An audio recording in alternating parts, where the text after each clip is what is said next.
Hi, everybody. This is Dawn Mitchell, and welcome to Dawn of Sports. Today, we have an awesome guest. We're going to be doubling up the estrogen here in the studio, and I love it. Marielle Mohs from WCCO TV. She's in their sports department. I'm loving getting more women on the sports coverage here in this town, and she's got a great background. Lots of news, lots of dance, and lots of energy. I love that. So you're going to hear a great conversation, but we're going to include her in all of our sports talk today. So buckle up. We call her Elle, and she's going to be amazing.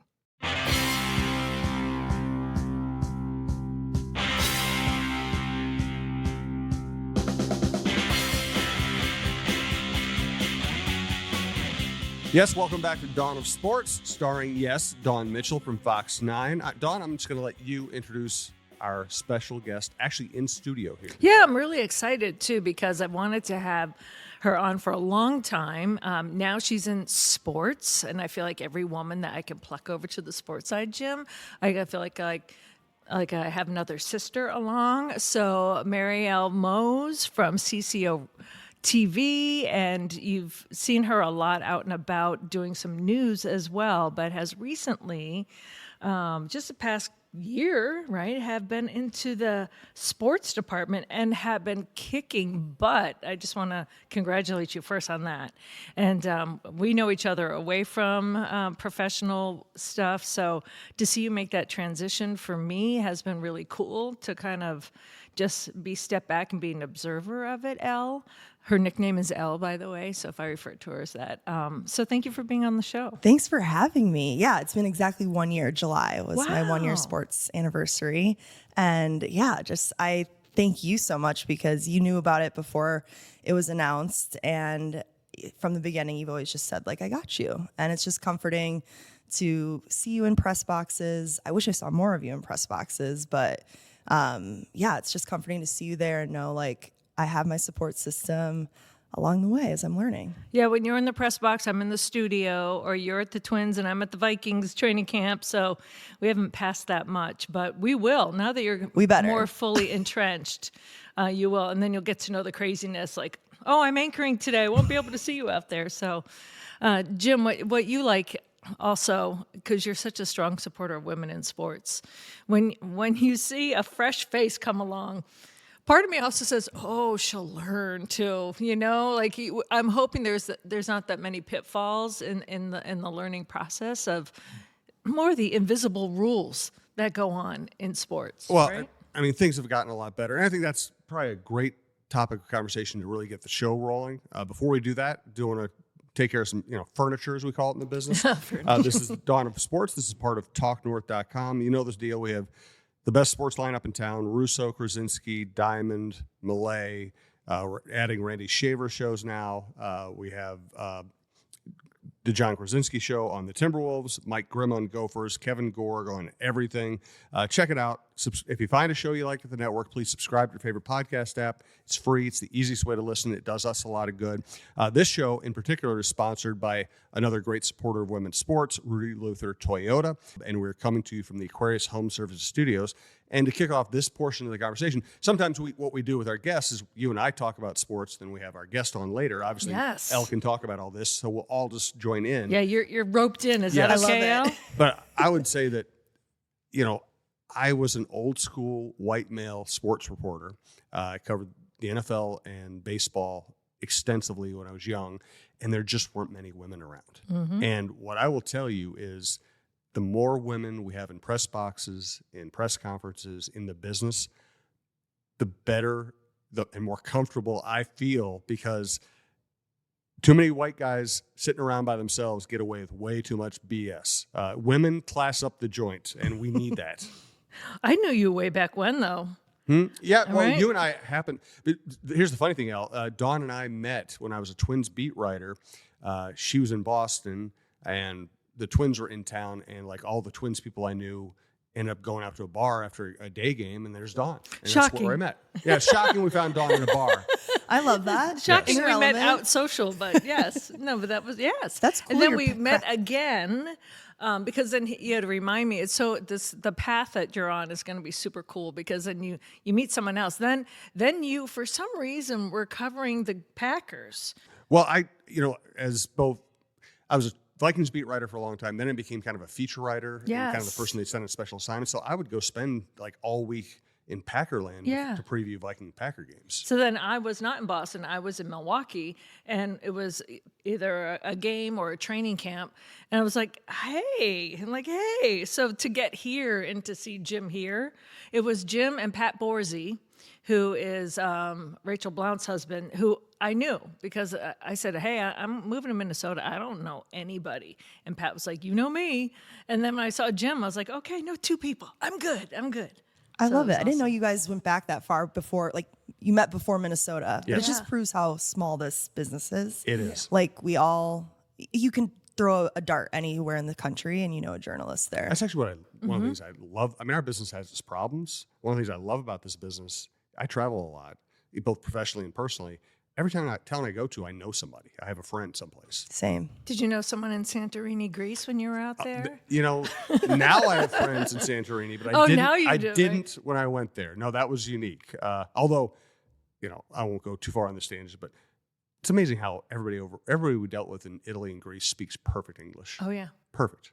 Well, I was at the tippity top of Cortona, Italy. It's on this mountain. It's where Under the Tuscan Sun was filmed. Oh my gosh, that's my favorite book. And I turn around and it's Paul Douglas.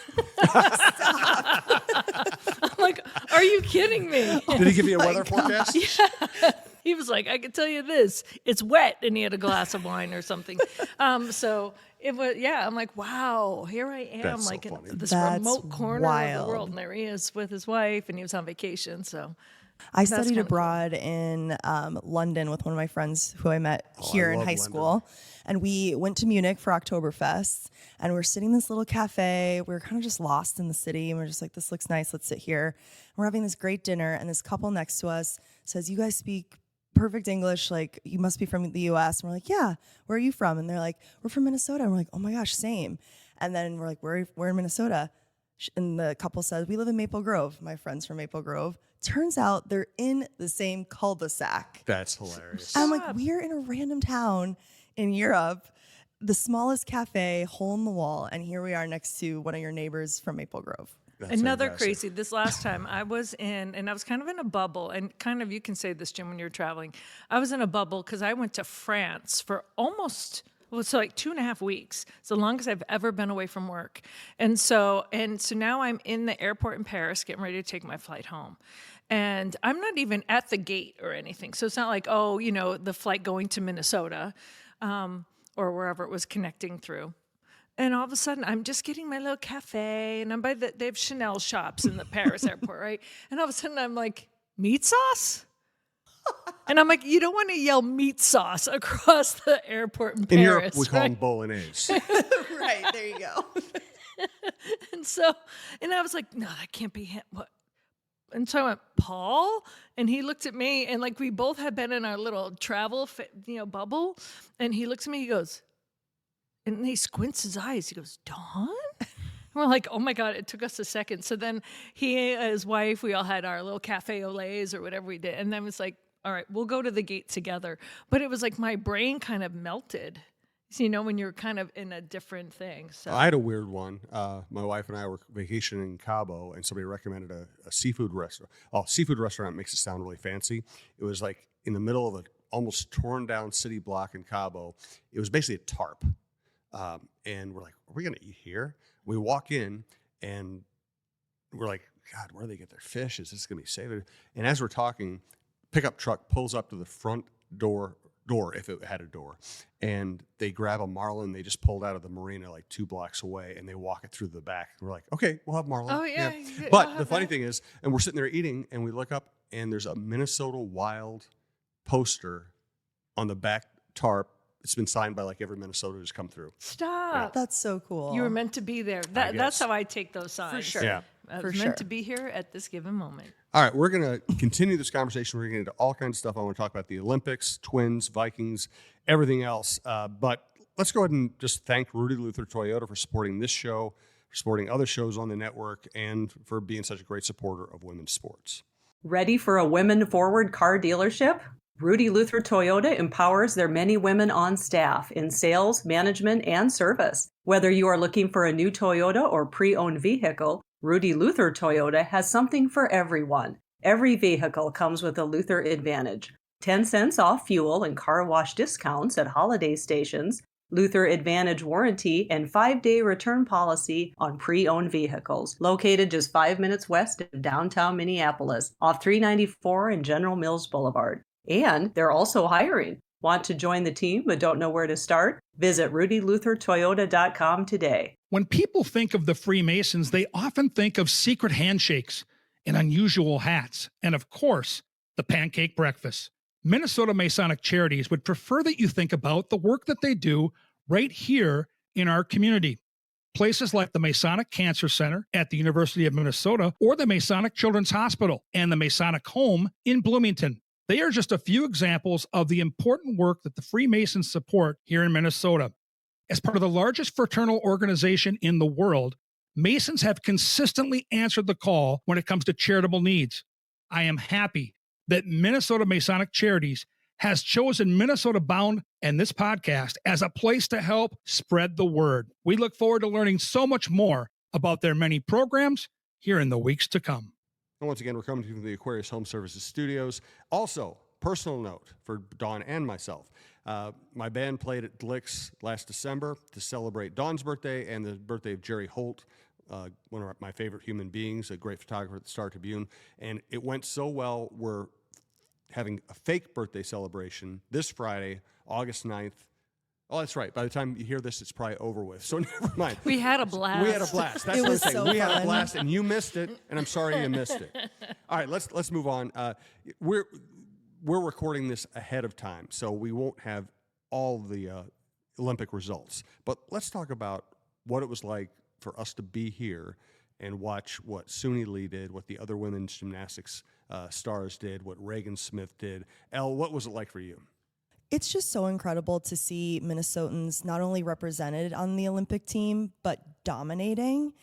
It just proves, like, truly, like, if you see it, you can be it. And so many young people get to watch these athletes that are from their home pools, their home gyms, on the world stage getting gold repetitively over and over. And it's just incredible to see. It's emotional.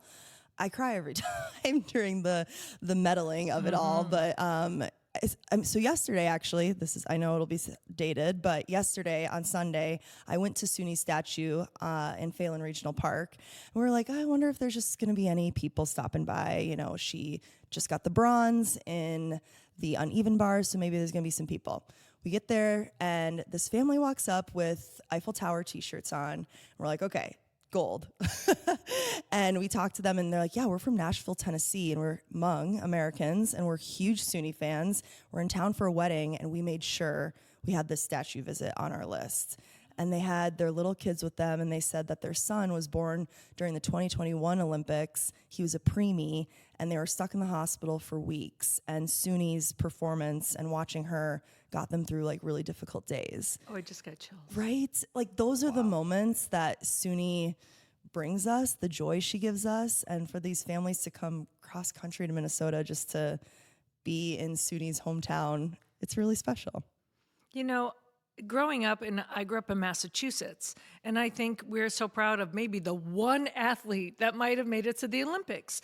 And I was sitting back, now that I've been here, finishing up my 20th year here in Minnesota. Wow. And I was, November 1st will be the start of my 21st year. It flies by. Your 21st birthday, how are we celebrating? Yeah, I started when I was 0. My band will play a gig for her. That's the way we celebrate everything, you know? But I did, when you can just step aside from yourself and be like, the amount of Minnesotans, like you said, not only participating in the Olympics, but medaling and standing out. I'm blown away by my adopted state here by saying, wow, what is in the water here? Because it's amazing when you start thinking about it. And I'm including Ant in it because he's been adopted now too. 100%. For his 26-point performance in that game. But what is it, Jim, about Minnesota that has so many athletes? It's incredible. Well, I do have a theory. And by the way, we are at the not only we are at the Aquarius Home Service Studios. Alex Haugen is one of our newer producers, doing a great job for us. Wanted to thank him for his work. I really think, I lived a lot of. I was an Air Force brat. I moved everywhere. I've been everywhere, and I think Minnesota is better than most places at youth sports, at having parks that everybody can go play in, at having, if you want to play hockey, there's going to be a rink. If you want to play basketball, there's going to be a gym open. I just think the vibe of this state is let's get our kids involved. Let's support them. Let's give them a chance. And, you never know which kid's going to be the next SUNY Lee. You don't know which one is, Right. and it's, bigger picture, I think it's, I coached a lot of youth sports. I coached my kids. I think youth sports are incredibly important for the kids who don't go on to play sports, just because it gives them, an experience of being in a team setting, having to gut through a sore ankle, having to share, having to be challenged. I think it's great in that way. But also, if you maximize the number of your kids who are in those programs, every once in a while, SUNY Lee's going to pop out. Right. I was just thinking about like Lindsey Vaughn, SUNY Lee, Lindsey Reagan Whalen, Smith, Reagan Lindsey Smith, Whalen, Natalie Darwitz. Elise, I'm like, wow. It Elise just goes on and Willoughby, on. post, she Yes. didn't finish the way she wanted to, but she's been in 3 or 4 Olympics already. I mean, it's amazing when you look at the list of Minnesota Yes. participants, regardless of how they perform. It gave it's me, huge. I was like, wow. I had one of those blown away moments where, I think that person's from Minnesota. And then you just step back and you're like, wow, I want to see. California might be close, but I want to see like state for state who has as many medaling Olympians. I would think California would have to be number one, just sheer size, population, also the opportunity to play any sport, depending on where you live in that state. You can ski in the day and swim at night. I mean, there's so many opportunities. But for a state this size, I think Minnesota punches well above its weight. Yeah, I think your theory is really spot on there, Jim, with the youth sports and just accessibility. And I'm curious, because I know you're not from Minnesota originally, Don, and you're not either, Jim? No, I moved here. I lived everywhere, moved a dozen times. I came here after working in Texas. Okay. So I'm curious, what's the high school state tournament vibe of your hometown states? Because I felt like when I went to college and I was fresh off the heels of my state tournament experiences and I would tell my college friends about it, they were like, whoa, you guys sell out your NHL arena for boys hockey, like the dance team state tournament almost gets a half sellout. Like, it's just crazy that we will sell out our professional sports arenas for high school sports state tournaments. And I just don't know if that culture exists as much or as prominent in other states. And maybe that has something to do with just the encouragement, the hype around youth sports. I don't know. I also think Minnesota's for better or worse, Minnesota's very provincial. If it's a Minnesota thing, people are going to buy in right away. Whereas I think other states, they're more splintered in terms of interest. I mean, I lived in Indiana briefly, and the Indiana high school basketball tournament is one of the biggest deals in the country. I covered high school sports in Texas. The Texas high school football is immense. I think Minnesota hockey, doing what they do, as you said, selling out the XL Energy Center, regardless of who's playing, I think that even tops both of those experiences. Wow. Yeah, in terms of, I would say Massachusetts, I always say the equivalent is the Beanpot, but that's college. Right. So like the high school tournaments are big, but usually just big for the families and the athletes involved. It doesn't really draw outside interest. Where the Beanpot might. So I find that to be, I was blown away by the high school tournament when I got here. Okay. It's crazy.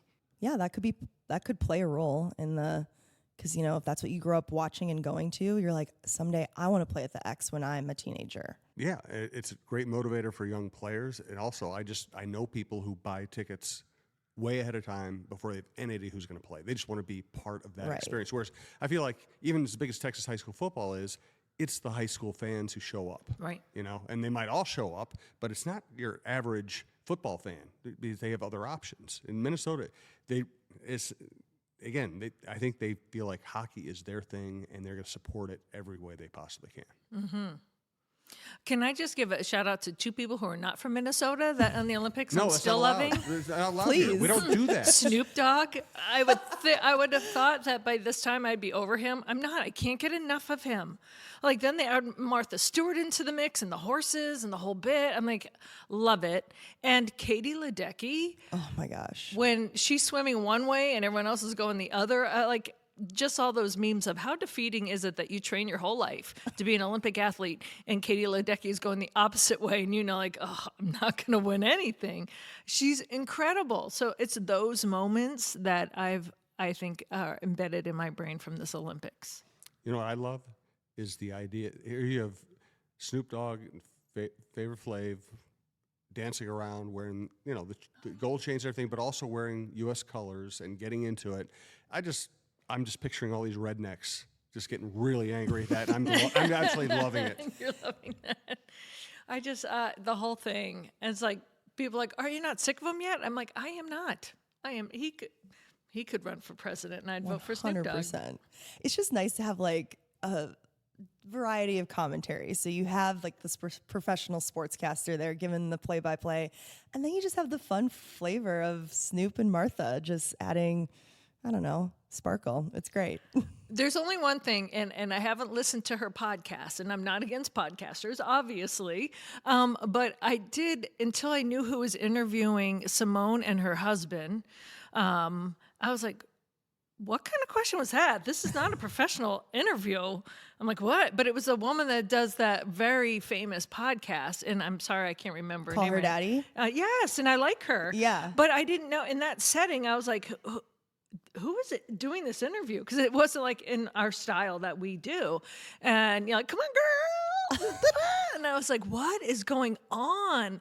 So then I saw her name and I go, oh, I know that face. I know that name. And I couldn't put it together. And so I had to Google it. And I was like, okay, all that, it makes sense now. They have an entertainment person doing this. But at first I was like, who is this reporter? And then I was like, oh yeah, I've listened to a cover podcast and I enjoy her very much. But sometimes when your brain doesn't put it together, you know, you're just like, who, what? Do you ever get a little annoyed sometimes that people who have zero background in sports can, like, because they have a name in TikTok, they get these opportunities? And it's just like, geez, like what I would give to have that opportunity. And I think I gave that up a long time. The answer is yes. But I think I, as a woman, have become okay with that because I have seen it so many times when they take an athlete who's never been on TV, you know, and they actually have, I know, I'm not going to say the network, they used to have a charm school. That's what they called it, charm school, where they send the athlete there to be trained to be on TV. So now I never would be a color commentator on baseball. I didn't play. I want to hear the professional athletes because that's the inside ball, no pun intended, that you want to hear. But for years, I mean, someone that could know the sport just as well and do the color commentary, you know, you'd be like, well, they trained their whole life for it. But then I started thinking, well, so has this athlete, just in a different way. Mm-hmm.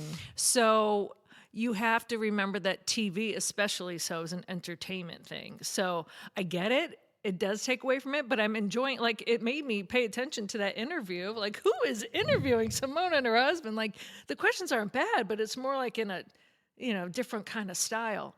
Well, Elle, that's just I'll how it follow up is. on this by saying it does make if you look at it from the perspective of a journalist, it does make our job harder because people expect us to be hugging and and cheering and just, you know, slapping on the back. And that's just not the job. It's not the job. Right. And it's like Simone Biles tweeted out something, or I can't remember what social media it was. She said, why are these people, these people need to stop asking what's next. And I'm like, okay, listen, we can't, Simone, you're not going to answer the phone if we call you next Monday and ask you what's next. This is our only chance to ask you questions like this. And it's not, congratulations. Of course, we understand the scope of your story and everybody's telling your story and about how great you are.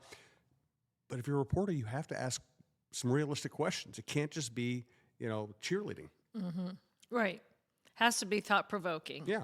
And you can honestly just say, I'm not sure. I'm going to let this sink in. All right, we've done our job and you've done yours They by don't answering. have to answer it, but we do have to ask it. Right, because a lot of people probably are wondering that. Yes. As much as you don't want to answer it, that's what's on the top of everyone's minds. Right. Like, you've just had this huge comeback. Can you keep going? You've already defied odds as a 27-year-old.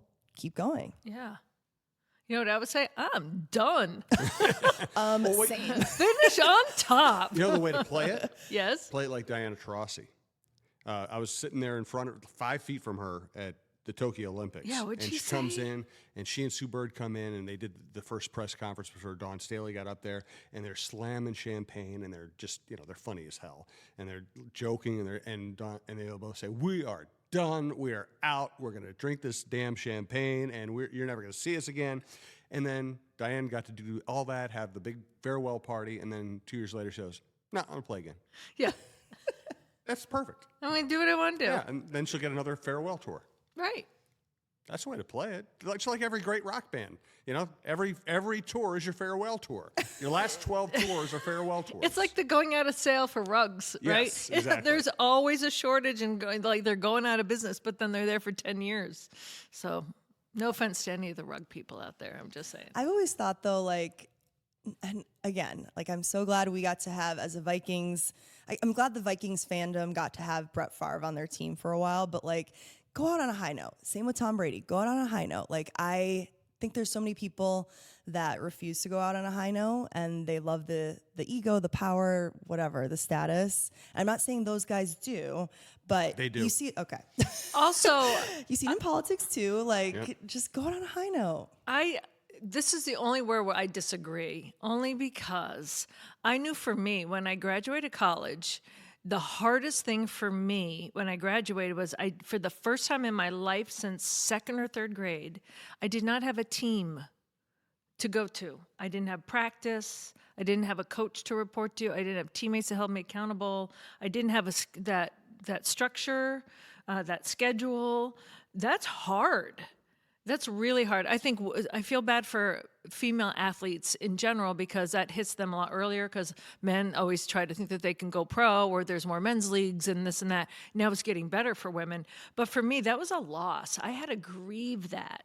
So I can only think if you put that on such a different scale of someone who's played professional, someone who's a hero or called a GOAT or made millions of dollars and they love that crowd cheering, that it's got to be so much harder to not only give that up as the ego, it's that lifestyle. It's seeing your teammates every day. It's seeing your friends in the locker room. It's having that structure. It's what am I going to eat? I used to have the team had meals prepared for us. So I think sometimes where you see athletes retire and come back, it's because for their whole life they've had a certain way of life, and then now it's up to them. And that's when you see marriages sometimes fall apart, so it's just such a lifestyle change. So I do give grace That's fair. for that, because I remember right out of college, I was like, what? It was a big hole in my life. It's identity. Yeah. Yeah, and losing identity is really hard. But it was also like a family, and you're not going to see these people, and you're so young and dumb, you don't know what you're going to miss until it's gone. So, in many ways, and this is no disrespect to some athletes, but they don't have to grow socially sometimes. Oh, God, no. The rest of the world has to so quickly because things are taken care of that for them or this and that. So, and that's hard. Can you imagine learning the lessons that we learned in our early 20s that they're learning in their 30s sometimes or 40s? I don't know. The conversation I've had with so many ex-athletes, some Vikings, but especially Twins, because I covered that team for a long time and I know the people well enough to have those kind of conversations. I would say 10% miss playing, 99% miss hanging out in the clubhouse. Yes. They miss being part of a team. Yep. Being in that bubble where, you have 25, 30 different people and everybody's from a different background. And you're all finding a way to get along and you're cracking jokes on each other. You get to act like children, basically. Mm-hmm. You get to, you don't get to do that in real life. No. And you don't get paid a lot of money to do that in real life. Right. And then all of a sudden it's I got to do what? Yeah. I have to do what is this? Now, some athletes that get it, that have had good mentors, or I want to drop my kids off at school. Now I want to do, I want to do the laundry. Well, Michael Kyer is a perfect example of that. He's one of the most down-to-earth people I've ever met. Really good baseball player for a long time. And he married a teacher and he coaches his kids' teams, and he does all these, and he's kind of made the perfect Yeah. He's down to earth enough, realistic enough to make a really easy transition to civilian life. And still, you talk to him, he says, "Man, I miss hanging out with Clubhouse." You guys have totally changed my opinion. Yeah. Like, keep playing, boys. Keep it up. That's how I would be. Like, I'd be until my leg fell off, or unless there's something else that they find that gives them a passion or something they like to do. Or And they usually don't look for that until it's over. right. Elle, let's hear more about you. Yes. How did you get into journalism, and why did you switch to sports? Well, I have been in news for 11 years before switching to sports. I started way back in high school. I wrote for my high school newspaper. And this is funny. This is a very full circle moment, but I went to Benilde St. Margaret's in St. Louis Park, and I was a junior writer, and then senior year you become an editor. And I was like, oh, I want to be lifestyle editor for sure, because it's more pop culture-y. It's more just like interacting with my fellow students and just talking about trends. So I thought I'd be great at that. That was what I was gunning for. I didn't give a top 3. I just said, I just want lifestyle. And when they announced the editors, I did not get lifestyle, and I was given sports. And I, at first, was really taken aback, and I went up to my teacher, and I just said, why'd you give me sports? I didn't put that down as an option. And he said, well, you've written some sports stories. You're a student athlete yourself, and I see you at almost every game that I've gone to. So you clearly are a fan. You know it. You love it. I think you'd be really good. I think it'd be good to have your perspective on sports. And I ended up really enjoying it my senior year, and I went to games I wouldn't have gone to otherwise. I went to games alone, which was a really cool experience, because before it was always just kind of a social thing. And I just really enjoyed it. And I always kept that in the back of my mind, but didn't think it was actually what I was going to pursue. I just thought, let's just do general news. Let's just get in the business, get my foot in the door as fast as possible, and see where it goes from there. I ended up having some internships in college, majored in journalism, University of Denver. Don, I'm going to let you have a window here. It's all right. I still love her, even though her hockey team beat my hockey team. That's just a little aside. You're just such a big person. I am. You're dealing with it very well. I am. I still adore her. It was fun to have a little ribbing. Yeah, a during little. the, Yeah. hockey finals, Frozen Four. But so I went to DU and majored in journalism, had some TV internships there, and just fell in love with the adrenaline. And so I think that's why I pursued news. I was in Denver the summer of the Aurora movie theater shooting at the Batman Begins midnight premiere. And I was the only intern working that day. They sent me there. My job was to hold the reflector in front of the anchor, so they had like the perfect lighting. I was getting water bottles, ordering pizza, printing scripts. It was just that adrenaline rush of these victims literally coming out of the theater with blood on their shirts, talking to the anchors in real time. And as just traumatic as that was, I'm still scared. I still think about it every time I go into a movie theater, but it was just being able to be there on one of the most important stories of that time and telling everyone's individual story, hearing firsthand accounts. That was incredible to me, and I think that's what hooked me into news at the time.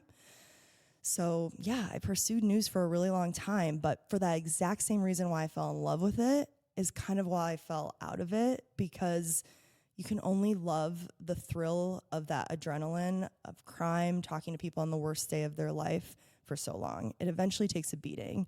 And I'm really open about it. I've been seeing a therapist since 2019, and I'm really big on mental health. And I've gone to different outlets, whether I've tried, the church route. I went to church for a long time thinking I needed something to just like balance me out. I've worked out and I've tried different like forms of working out, like yoga and all that, just to balance out what I'm dealing with at work. And I was starting to work on leaving the business in, I'm trying to think what year now, 2023. Yeah, beginning of 2023, I was starting to apply outside the business, staying in Minnesota because this is my hometown, but I was just like, I can't do this anymore. And I had been very frank with my news director at the time about how I was feeling. And she came to me in March of 2023 and said, there's going to be an opening in sports at WCCO soon. And I think you'd be a really good fit for it. And I was really shocked. It was the same moment I had in high school when I was given sports editor of the newspaper. And she just said, you've been telling sports stories for news this entire time at WCCO. It's the exact same thing. You're going to have to learn a lot more because there's a lot of sports you haven't dabbled in. You haven't sports anchored before. But at the same time, storytelling is the same no matter whether you're doing it for news or sports. And so just take everything you've been doing in news and apply it to athletes, coaches, fans, the game itself. And it's been the best transition for me. It's been life-saving. I feel like I have a whole new lease in journalism, and I've never been happier in this business. And you know what I really love is when some people are thinking, well, it must be easy because she grew up here, she's a CCO, and they just moved her into sports. They forget that after Denver, you went to Little Rock, Arkansas, then you went to St. Louis, and then you got to CCO. You know, so I think some people nowadays, they think they can just graduate and get a job at WCCO on air and then move into the sports department. It's like, no. Like, news-wise, you've paid your dues. And I was really feeling right now, because I also know you covered the George Floyd. So I'm like, you've had two hugely historically impactful, traumatic things to cover. And I always think of my news brethren and the photographers of what they see on a daily basis that never even makes it to TV, right? Because we show up maybe a minute, right? A minute 15 tops. But it never leaves you. So I want to commend you because to not only say it, but to also work on it, there's this trauma that news reporters and photographers see on a daily basis. And especially Minnesota has had a lot. And then to come right out of the gate and see what you saw in Denver. And then I think it was meant to be, like you said, like when you're in high school, when someone goes, well, I think sports would be a good fit. Because it is, if you have the writing skills, if you know your sports, if you have the experience in the business, it's a nice transition. But I'm also glad that not only are you taking care of yourself professionally, but personally. Because that's you're one person. You have to be a whole person, right? So I just want to commend you on that. Thank you. Yeah. And sports is still super hard work and grueling hours. And there are really traumatic days. I mean, Kyrie Jackson this year, that's not fun to report on. My first story in sports was when Adam Johnson died playing on the ice in England. I mean, it's not like you take the trauma fully away when you go to sports and it's easy breezy. But for me, it's definitely just more rewarding to tell these stories of triumph and resilience more regularly on a daily basis. Well, I made a personal choice. I know when I was interning at WBZ in Boston, I said, you know what? Someone said you should be in news reporting. You have great writing skills and you can pick up. I'm like, I do not have it in me to knock on someone's door whose child was just killed. And no disrespect to I said I actually have more respect for news reporters, because I'm in those editorial meetings and I know what stories they're covering. And I'm almost like bowing down to them because I knew for me, I learned in college who I was. Like I also learned that I can't work with children who are terminally ill because I did an internship at Boston's Children's Hospital in a speech pathology department, but they were terminally ill. And I would just go home crying every day if one of the children didn't show back up. And so my mom said, well, this is now why you can appreciate doctors who can do that. But you know yourself you can't. So my mom had me start thinking introspectively, I'm like, yeah, I couldn't knock on someone's door whose child was just killed. So my mom said, well, then news is not for you. I'm like, okay, sports it is, that kind of thing. Or entertainment. It was going to be entertainment. So to know yourself well is the key. And so, sports is hard, you have to go back to the well. You have to speak to the same athletes over and over again, where sometimes in news you don't, unless it's a PIO or someone like that, you don't really go back, right? So you got to keep the athletes happy. Jim, Not me. You have to keep the athletes you should happy. see me. I'm looking I at have to him, keep the athletes on smiling. edge. I want them nervous. Not happy, but you have to be fair. But they could say, "No, I don't want to talk to you," and they have. Yeah. And that's their right. Right. Actually, I get along with most athletes. Yes, most you of the do. time. I It's just like to tease you. But I will, and our jobs are different too. Yeah. I mean, I'm Very different. I'm an opinion writer. I'm an opinion and perspective writer. I'm supposed to tell people what I think, regardless of how anybody might react. And you're more. Here's the story. Here's the best interview I could get for it. And Yes. it's just a different format, different job. Yes, I try to elicit their opinions, and you do And yours. I tell them why they're wrong. Yes, yeah. That's right. It keeps the balance. Well, Elle, let me ask you this. Since you've made that kind of transfer over, how has it been for you? And has there been any biggest wow moment, like good or bad? Well, I will say my first year was me just getting lost in arenas. Like, I took the wrong direction, the wrong turn. Like, you come out of those doors on the ground floor in the bowels of US Bank, and you have two options, right or left. I always took the wrong turn. You always went left? If you walk far enough around, it's correct. Right. She just had to get her Yeah, you steps just had in. to go, farther. That's all. Oh my gosh. I made so many mistakes inside arenas and sweated a lot more than I wanted to on game days.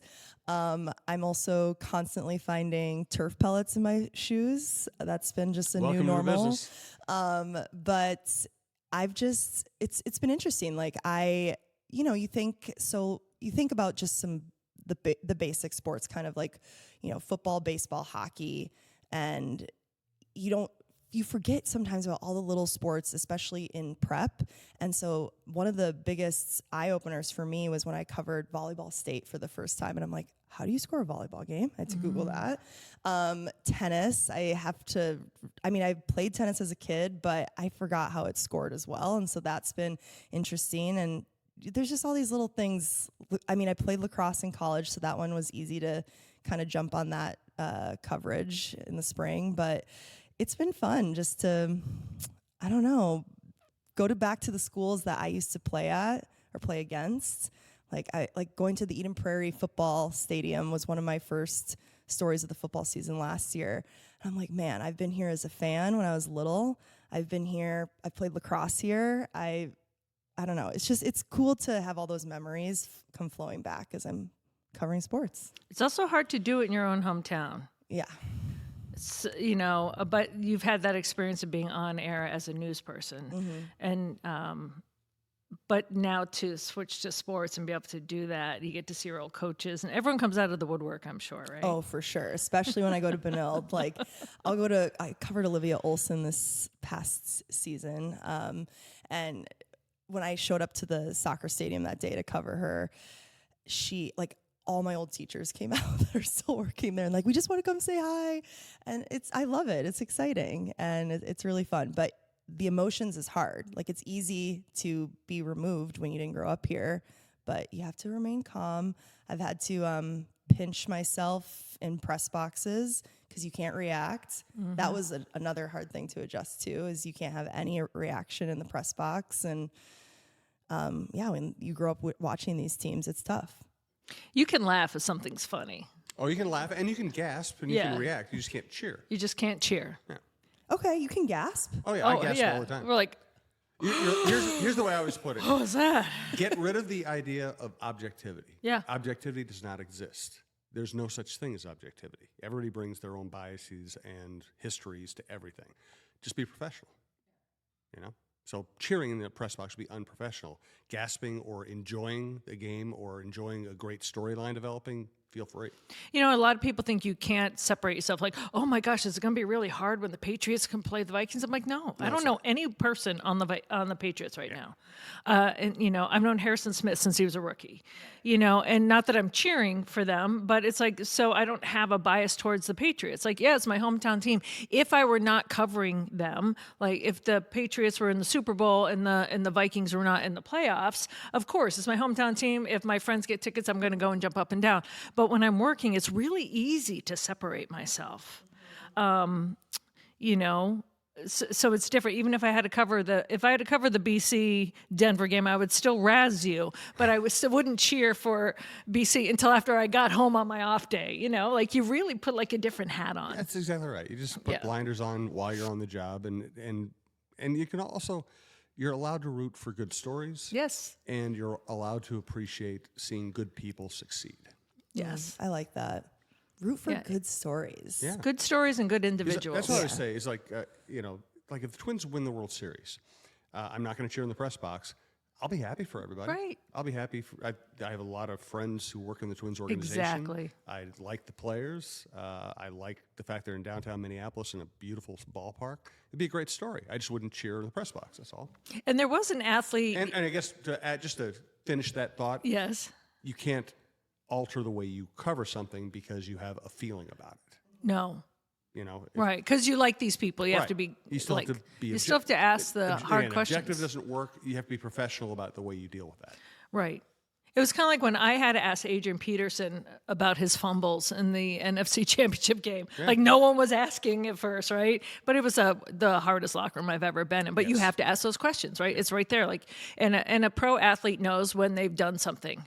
Right? They actually gain more respect for you if you ask it in a professional way. Not like, oh, Butterfingers. Like I would never have said it that way. But some people do now to get that reaction for social media. But sometimes you just have to ask that hard question. But one athlete asked me like, yeah, well, it's almost like you reporters, and this is how it was posed to me years ago, just want one of us to mess up because then it's a big news story. I go, no, see, this is where you're wrong. We sports people don't want you guys to have any drama. I don't want to cover that. No. Yeah. I go, and that's when the news people come in. I go, when you start seeing faces that you haven't seen in the locker room before, that's when you know. I go, and none of us that cover you for sports want that to happen. Right. I go, I just want to talk about the game. I don't want to know I don't even want to know who you're married to. I don't want to know your personal life. I don't care about your personal life. I care about what you do on the field. If your personal life spills over into how you're playing on the field and then you make it my business, then I'm kind of, I got to cover this. Is if you end up on a police report, I have no choice but to write about it. If you stay off the police reports, I don't care what you do. Yeah. And I said 9 times out of 10, though, that's when our news reported. That's when if you were news, hey, Elle, go cover that. I said, no, I wouldn't even be covering that. Like, oh, I go, no. Like, we're all like, oh, gosh, no, what happened? Like, we don't want that to happen. And the player was like, oh. I go, yeah, I want to cover the sport. I don't want to cover whatever you do outside. And like to us, a good soundbite is like when you're just authentic and vulnerable and maybe emotional. A good soundbite isn't where you stumble and say something dumb. A good soundbite is where you just get all of us to feel and rally around you. Yeah. As I said, that's when you remove that glossy, that, Get past the cliches. That's our cliche. whole job. Yeah, to get past the cliches. Yeah. And they think like that's the perfect, like I gotta just be like, get my job done, be robotic and just say a cliche. And it's just like, ugh. No, anything but a cliche. Anything but, yeah. So any lessons you've learned so far along the way?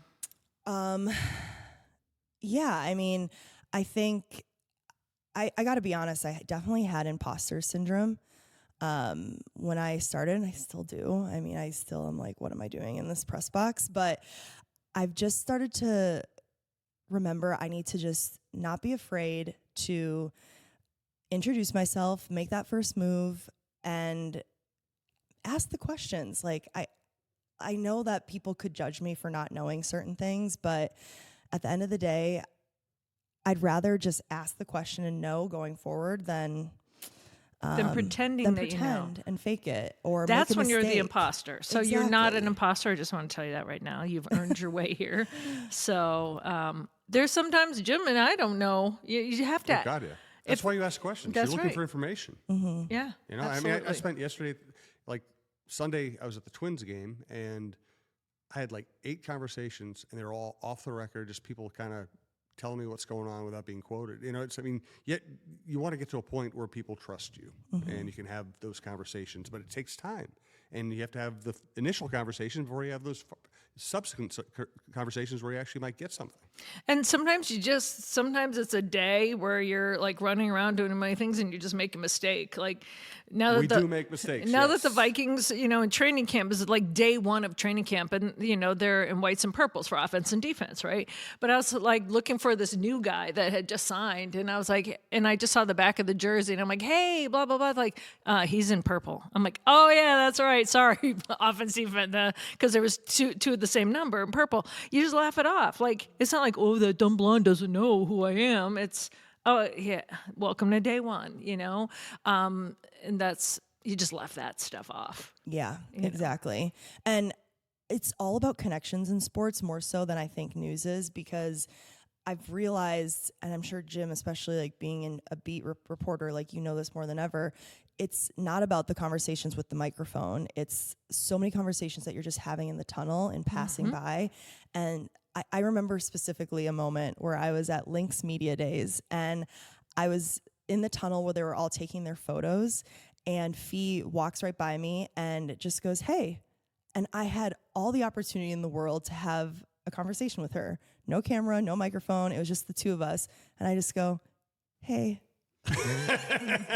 But sometimes that's cool too, because they're not thinking every time they go by you want to have a conversation too. Right. But I just kind of like face palmed. I was like, Hi. that was such a good opportunity to introduce yourself, get to know her a little bit. So to make up for it, when she got signed for the Olympic team or committed to the Olympic team, I was like, I want a one-on-one with Fee. And I introduced myself and had that time with her. She's from St. Louis. I worked in St. Louis, so we had that bond. I went to high school in St. Louis, by the way. You did? What high school? Vianney. Oh my gosh. I visited St. Louis. No way. There you go. I lived in U City, right by the high school that Nellie went to. That was... Yeah, St. Louis is all about the high school, right? What high school you went to? All about the high school. Yeah. Mm-hmm. Yes. Yeah. So, so we bonded over gooey butter cake, Fee and I. It's My so favorite delicious. health Have you food. had it before? I don't even know what that is. No. No, Well, it's the name speaks for itself. Okay. gooey butter cake and toasted ravioli are the big. I've St. had the Louis toasted things. ravioli. Yes. So An old yummy. friend of mine was from there, so I've had that. But the gooey butter cake. It's just pure butter. It's just a soft kind of... It looks like a vanilla brownie. Yes. And you bite into it, and it's just buttery sweetness. It's so good. Okay, it's good. Only because if anything has butter in the title, I don't know. Like when I lived in Wisconsin, like you have to have a butter burger. I'm like, oh, I don't really eat burgers, and that sounds. Oh no, it's fantastic. No, it was gross. The butter burger. I'm sorry from anyone from Wisconsin. So I'm trying to make that leap for Okay. the butter sugar. What is it called? Gooey butter cake. Gooey butter cake. And it's one of those things it where it's vanilla? like if you like... It's vanilla based, and if you like Butter based. it's butter based. If you like a cookie that never gets hard, like that always kind of has that softness to it, it's Yeah. like that. But so not a Sweet Martha's cookie. Oh, Don't come okay. at me. But those things become rock hard in 5 hours. I'm one of the weirdos. I don't like any gooey chocolatey anything. Oh, so the I don't like- texture of gooey is a no. Yeah, I'm not I like chocolate cake or chocolate flavored like ice cream, that kind of thing. But chocolate itself, no. Oh, I'll have a little bit every once in a while if I'm having like a glass of red wine, like a dark chocolate, but it's got to have like a raspberry in it or a blueberry. It can't just be dark chocolate. interesting. Like it's got to have like a little like thread of like a fruit in there. No, milk chocolate. Also, no. I'm like the rare person. So then, what is your I don't go-to like sweet? chocolate or red roses. So Valentine's Day for my exes was really hard. What's your go-to sweet then? Oh, I don't really have I'm more salty Okay. than sweet, but I do like a blueberry or an apple pie. Ooh, I love apple pie. So if it Apple has pie's my fruit in favorite, it, yeah. and if it's candy, like I don't like the chocolate bars. I like more like the dots and the Swedish fish. Swedish fish. Love That Swedish that's fish. that's kind of my jam. But if you ask me, like I'm like, yeah, I'll take like my go-to. I want to ask you this: your road trip food, and they're so bad for you. It's just chemicals and carbs. Are combos. The pizza the pizza pretzel combos. Right, it rips the heck out of the front of your, like, like that pizza little hangy thing. Like it rips the top of your mouth open. But that's what I kind of like. You're my first friend that eats that. I've never met anyone that buys combos at a gas station. Yes. You're keeping them in business, Dawn. I am. And it used to be until I looked at it. First of all, I was like, why is my heart racing? And there's like 42 carbs in a small, I used to do the Red Bull, the sugar-free Red Bull. And combos. That was if I'm going on a long trip. And I was like, no, I don't do any of the Red Bull. I'm like, no. But yeah, the combo. So that's my go-to. Okay, so usually my go-to is I'm thinking like I actually need something with slight sustenance. Well, so now that's mature. No, I mean like what's your... Okay, because I'm like beef jerkies. Yeah, beef jerky, bananas. That's what I get now. But okay. I try to step away from the combos. I mean, I love Swedish fish. I love... You're a Sour Patch Kid? So I am, but I only like reds and blues. Like, I don't want the lemon lime flavors. So to me, it's a waste of money because I'm only eating half the bag. Oh, yes. Yeah. Gotcha. So I would rather do Swedish fish where it's all cherry. Yeah. But I do love Sour Patch. Sour Patch watermelon, I'll eat the whole thing. Never had. I'm not a big Sour Patch person, so I've never had the watermelon. This conversation. we took a left turn. That's okay. This is what this podcast does. It. I also love a lollipop, like a Tootsie Pop. You do? Yeah, I love the Tootsie Pops. Oh, okay. Yeah, and then you can savor it. They last a long time. I like until you get to the Tootsie part. Oh, I love Tootsie Rolls. And then I'm like, gah. So let me ask you something about the business too. Now that we're talking about sweet and salty and sour. Have you learned anything about being a woman in sports? Like, have you hit any, and I don't mean like roadblocks or anything like that, but something like, oh, this is something I haven't encountered before as a female in news reporting. Mm-hmm. I mean, it's definitely something that is discussed and just more omnipresent in my daily work life now that I've literally never thought about once in 11 years in news. Like, not once have I ever thought, I'm the only woman in the room, or like, I hope this man takes me seriously. I've never once thought that ever in news. And now that I'm in sports, the entire last year, it's just a constant thought that's going through my mind. And I don't know if that's society or just the fact that we're having this kind of beautiful growth of women's sports and more women joining sports reporting. But for better or worse, it's constantly on my mind. However, I've realized how much, I mean, I've always been a girl's girl, but at the same time, I'm leaning on women more than I ever have. And, you know, all the women in my newsroom that are sports fans, whether they're on news or on the news side of things or not, like Tracy Perlman, I lean on a lot. And Julia Daniels, Nadine Babu, Andrea Yock, like all the women in this circle of sports, I've leaned on so much, and it's great to have that support system.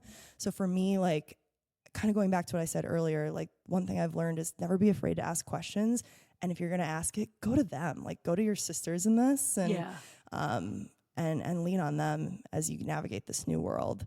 But I've also, and maybe this is just me, but whenever I'm interviewing, or I guess whenever I'm thinking about what I'm going to pitch or a story I'm going to pursue, I am gravitating more towards women's sports. I just feel more comfortable in that room, maybe because I once played some of those sports. Like, I played basketball, I played soccer, I was a competitive dancer, as you know, I played lacrosse. So those are, like, I feel more comfortable talking to female athletes because I know what they're going through emotionally and physically. Whereas with the guys, sometimes I do start sensing myself get a little imposter syndrome because I'm like, I didn't play football, so I just don't know what they're going through. So that's when I start to catch myself maybe I don't trust myself as much in those situations. But year 2 of sports, I'm letting that go and I'm Right. trusting myself a lot more. Yeah, because you don't have to have played the sport. And I know Jim knows this, but years when I was in Green Bay, there's an offensive lineman. He's a great dude, but it was after a game, and I just asked, and it wasn't a gotcha question. It was like just a basic, almost something about the coverage and like he was an offensive lineman, and Brett Favre got sacked, right? So, and it was a crucial sack, and he fumbled the ball, that kind of thing. And so I asked him about it, and he looked at me, and I asked him nicely, I said, talk about the coverage there on this play. You ever play professional football? And I said, not since my sex changed, no.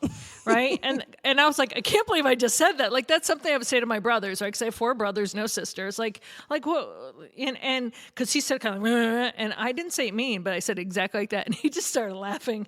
And he goes, I am so sorry.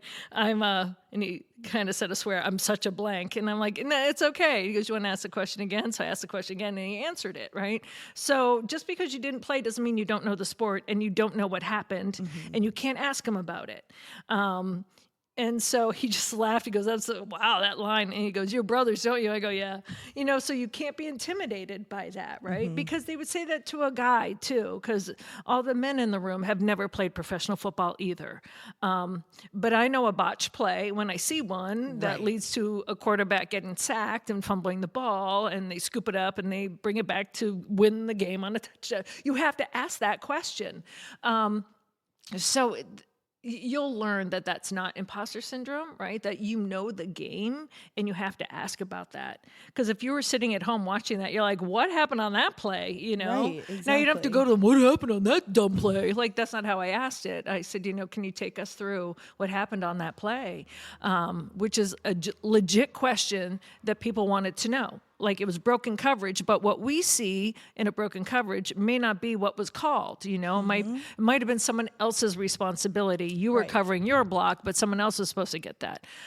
So it's a legit, and he knew it was. But just like when you played sports and competitive dancing, these people have just been in battle, and it's emotional. So I didn't take it personally, unless he said to Dawn, you're a this, and I don't like you. I'm not answering that question. But just getting that emotion out, like I didn't turn and be like, ooh, he's mean to me. I was just like, no, what kind of maybe now I would think twice about answering that way, but I probably wouldn't. But I also know if I were a pro athlete and someone asked me that question in a jerky way, I would be mean to them. But I also might still be emotional after I lost that game if I was the one that caused that mistake. That makes sense. For sure. But you'll learn that you're not an imposter for asking that question just because you didn't play. Right. And I got to work on, wow, this is becoming a therapy session. I got to work on not taking things personally. I haven't had, thankfully yet, a bad reaction to a question I've asked from an athlete. But if I were in your shoes in that role, like, I think I would have taken it personally, and I would have maybe shrunken in a little bit.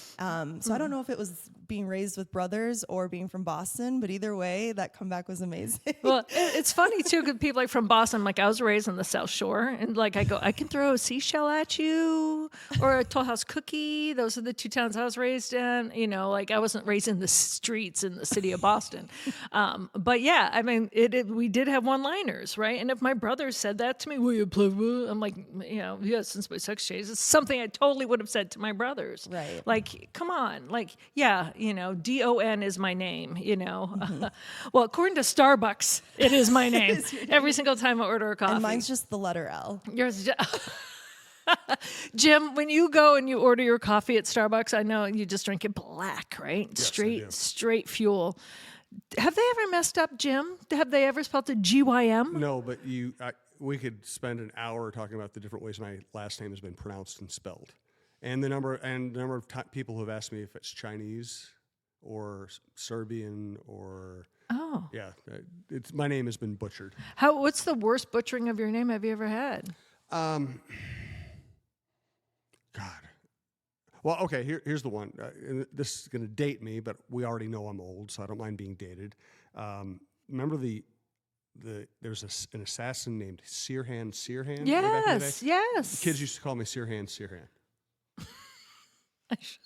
I'm sorry.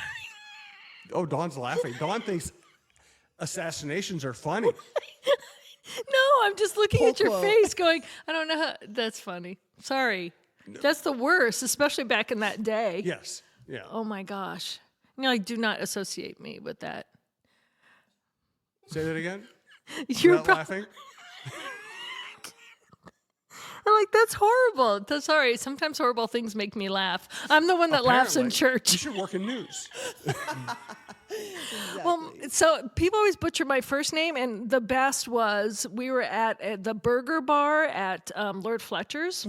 Remember the outdoor burger bar? It's awesome if you haven't been. So there's this young woman. She must have been like high school, maybe college, and they used to write. I don't know if they still do, but write your name on the plate, because they're kind of going down the line. And she goes, "What's your name?" I said, "Dawn," and she's like, "How do you spell?" Oh, I got it. I'm like, okay. I just figured. I'm thinking D-O-N would be, right? Maybe she's D-A-H-N, Dawn. And I, like, from the Autobahn. And I was like, did I say my name weird to my friends? They're like, no. That is a Boston Dawn. spelling. D-A-H-N, Dawn. Yeah, Dawn.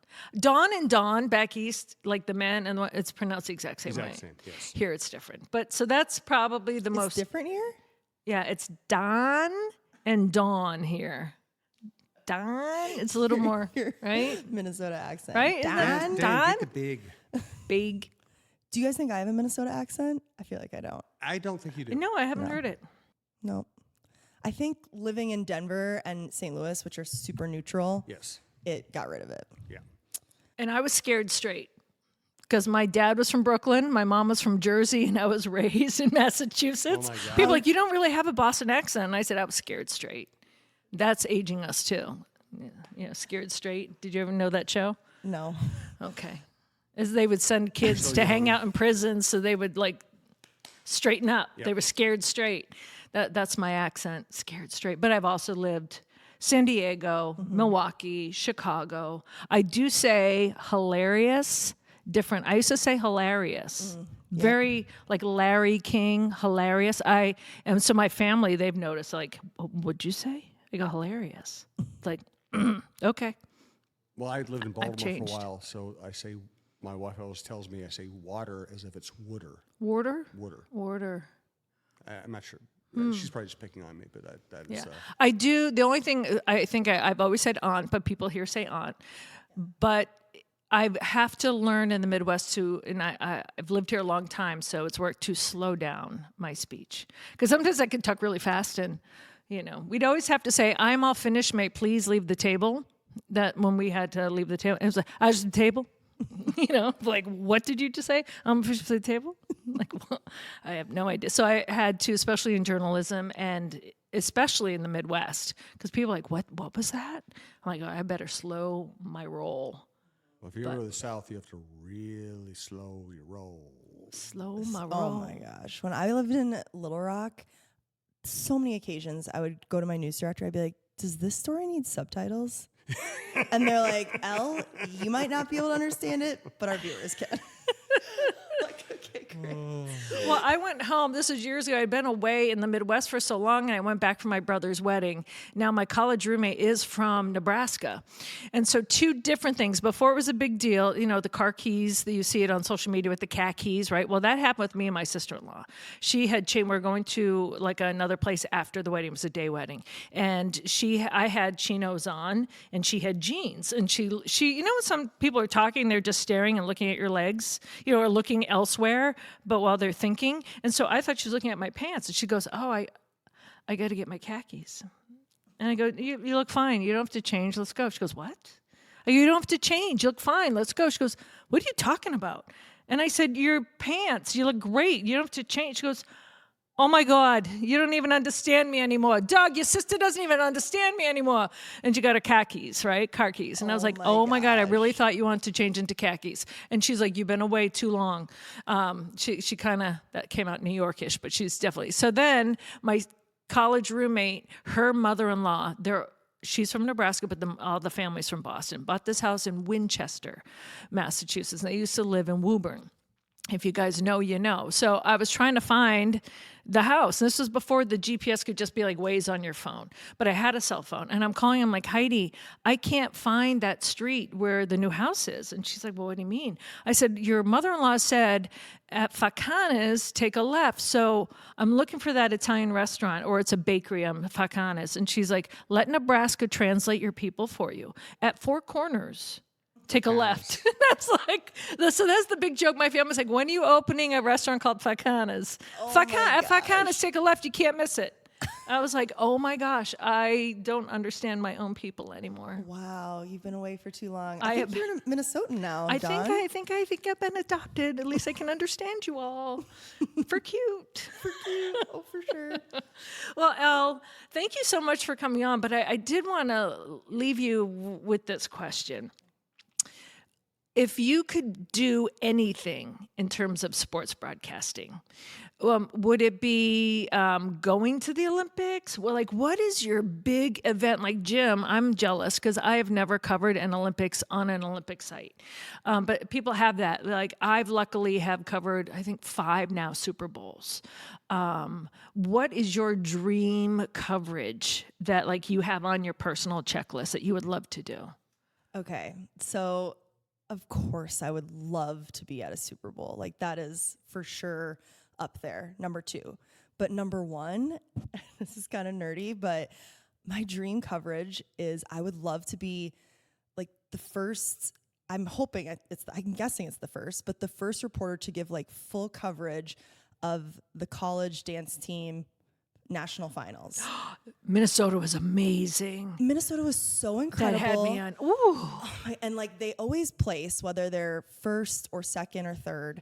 And the best part is now all the Minnesota college dance teams are rising up to U of M's level, and they're walking away with first places in their divisions as well. St. Thomas, St. Ben's, Mankato State, like, they're all crushing it right now.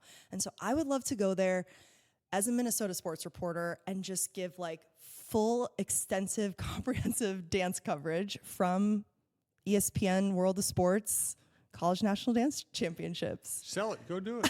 I think it'd have a lot of viewership because this is such a dance state, and it's starting to get the respect it deserves, but it hasn't for so long. And yeah, I just want to be part of the changing of the tides. And I agree with you. I know that you're a former dancer. I'm a former dancer. I miss that when dance like teams. Dennis. You dance so well, though. He does the bump and the hustle. I do? No.